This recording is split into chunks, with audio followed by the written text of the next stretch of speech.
মা কাল তুলে নিয়ে এসেছিলো এই তেলাকুচু পাতা। তেলাকুচু যে ফল হয়, টিয়া পাখি খেতে খুব ভালোবাসে, দেখতে অনেকটা কুদ্রির মতো হয়, সেই ফলেরই এই শাক পাতাগুলো।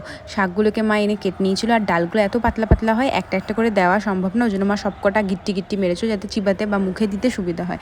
তারপরে কড়াইতে দিয়ে দিয়েছিল কালো জিরে আর শুকনো লঙ্কা ফোড়ন, তারপরে শাক আর ডালগুলো এই যে দিয়ে দিয়েছে। আর একদিকে করে নিয়েছিল ডাল বেটে, ডালের বড়া। আর এখানে সেদ্ধ আলুগুলো একটুখানি স্ম্যাশ করা, মানে পুরো স্ম্যাশ করেনি, কিন্তু হালকা হালকা একটু কেটে কেটে দিয়েছিল, আর ডালের বড়াগুলোও দিয়ে দিয়েছিল। এরপরে নুন, হলুদ, চিনি স্বাদ মতো দিয়েছে, দিয়ে চাপা দিয়ে অনেকক্ষণ করেছে যাতে সেদ্ধ হয়ে যায় ভেতরটা, মানে শাকগুলো যাতে সেদ্ধ হয়ে যায়।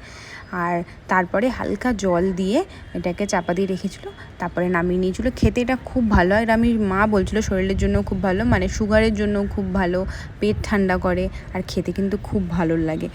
যাই হোক, এটা রান্নাটা মা খুব সুন্দর করে করেছিল, অনেক বছর পর খেয়েছি আর খুব ভালো ছিল। দেখো দেখতেই কি ইয়ামি।